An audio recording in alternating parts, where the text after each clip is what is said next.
ये क्या हो रहा है? अचानक से ओले गिरना शुरू हो गए और वो भी इतने तेज, इतने जोर से।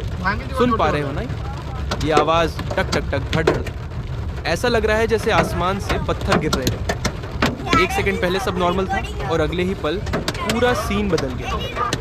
मैं अभी ड्राइव कर रहा था, लेकिन अब मुझे गाड़ी रोकनी पड़ रही है क्योंकि ये ओले इतने बड़े हैं कि सच में डर लग रहा है कहीं ये मेरी गाड़ी का शीशा ना तोड़ दे। नमस्कार दोस्तों, हम वापस आ गए हैं नो हॉर्न चैलेंज डे 48 के साथ। और आज का वीडियो अब तक का सबसे अलग और सबसे इंटेंस होने वाला है।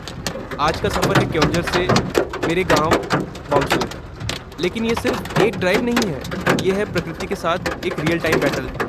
अभी आप जो सुन रहे हो ये कोई बैकग्राउंड म्यूजिक नहीं है, ये है इस तूफान की असली आवाज़। ओले लगातार गिर रहे हैं गाड़ी की छत पर, विंडशील्ड पर, और हर एक टक्कर दिल की धड़कन बढ़ा रही है।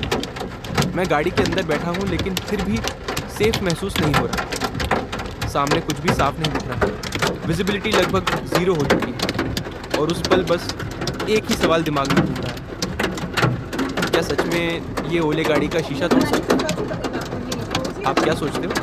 कमेंट में ज़रूर बताना। मैंने गाड़ी साइड में रोक दी है क्योंकि अब आगे बढ़ना रिस्की है और मैं इस पूरे मोमेंट को रिकॉर्ड कर रहा हूँ ताकि आप भी देख सको कि ये तूफान असल में कितना खतरनाक है। सड़क पर देखो, रास्ता फिसलन भरा सामने दूर है, लेकिन रुकना भी ऑप्शन है। तो मैं धीरे धीरे गाड़ी फिर से स्टार्ट करता हूँ, स्पीड बहुत कम रखता हूँ, पूरा कंट्रोल ना और न जल्दबाजी, बस धैर्य और फोकस। यही है असली नो हॉर्न चैलेंज। जब हालात मुश्किल हों तब भी शांत रहना और सही फैसला लेना।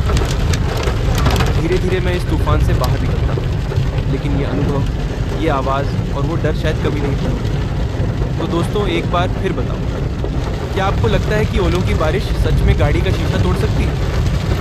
और अगर आपने कभी ऐसा तूफान फेस किया है तो अपना एक्सपीरियंस ज़रूर शेयर करना। वीडियो पसंद आए तो लाइक करो, शेयर करो और जुड़े रहो नो हॉर्न चैलेंज के साथ, क्योंकि यहाँ हर दिन